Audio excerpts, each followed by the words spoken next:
ফিল্মি কায়দায় ক্রেতা সেজে নিষিদ্ধ ইয়াবা ট্যাবলেট সহ দুই প্রৌঢ়কে গ্রেপ্তার করল গঙ্গারামপুর থানার পুলিশ। পুলিশ জানিয়েছে ধৃতরা হলেন আইনুর রহমান, বয়স 54, তার বাড়ি গঙ্গারামপুর থানার বেলেস্তরি এলাকায়। অপরজন হলেন জয়নাথ গুপ্তা, বয়স 59, তার বাড়ি হিলিতে। বৃহস্পতিবার বেলা 11:30 নাগাদ 14 দিনের হেফাজত চেয়ে আদালতে পাঠানো হয়। বুধবার রাত 9:30 নাগাদ গঙ্গারামপুর থানার ফুলবাড়ি ফাঁড়ির পুলিশ গোপন সূত্রে জানতে পারে সীমান্তে ইয়াবা ট্যাবলেট পাচার হবে। পাচারকারীরা বানিহারির নাচাহারে এসে জমায়েত হয়েছে। সেই মতো গঙ্গারামপুর থানা ও ফুলবাড়ি ফাঁড়ির পুলিশ সাদা পোশাকে ক্রেতা সেজে বানিহারি নাচাহার এলাকায় পৌঁছয়। এমন সময় দুই ব্যক্তি ধৃত আইনুর, জয়নাথ উদ্দেশ্যহীনভাবে ঘোরাঘুরি করলে পুলিশের সন্দেহ হয়। এরপর দুইজনকে সন্দেহজনকভাবে আটক করে তল্লাশি শুরু করে পুলিশ। তল্লাশিতে বেরিয়ে পড়ে ইয়াবা ট্যাবলেট।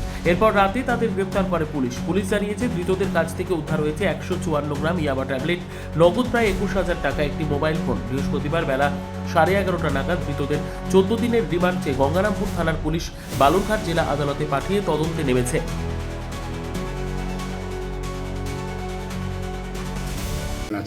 দেখুন, আমাদের যে জেলার এসওজি টিম আছে ওদের কাছে একটা টিপ ছিল। তো দুজন সন্দেহভাজন ব্যক্তি, একজনের নাম হচ্ছে Ainur Rahman, 54 years of age, PS Gangarampur. আরেকজন হচ্ছে জয়নাথ গুপ্তা, এজ অ্যাবাউট 59, হিলিতে বাড়ি। ওদের কাছে কিছু কন্ট্রাব্যান্ড আর্টিকেল ছিল। যখন এসওজি টিম ওদের ইন্টারসেপ্ট করে, আমরা যখন যাই, ওদের কাছ থেকে প্রায় 154 গ্রাম ইয়াবা ট্যাবলেট আমরা উদ্ধার করি ওদের এক্সক্লুসিভ পসেশন থেকে।